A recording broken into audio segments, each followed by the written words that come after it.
Caspian সাগর, যা Russia ও ইরানকে সরাসরি যুক্ত করেছে জলপথে। নিউ ইয়র্ক টাইমসের প্রতিবেদন অনুযায়ী এই রুটটি এখন তেহরান ও মস্কোর গোপন বাণিজ্যের সবচেয়ে নিরাপদ করিডোর। ড্রোন তৈরির যন্ত্রাংশ থেকে শুরু করে নিত্য প্রয়োজনীয় পণ্য সবই এখন হাতবদল হচ্ছে এই পথে।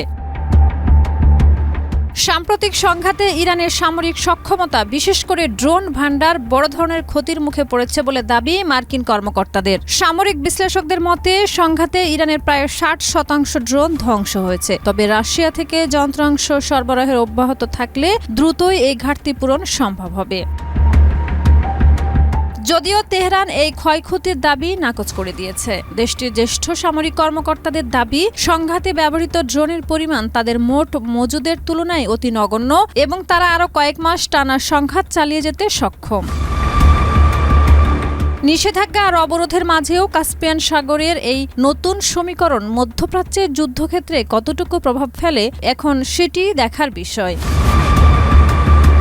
শাহিদা রুবি, মাই টিভি।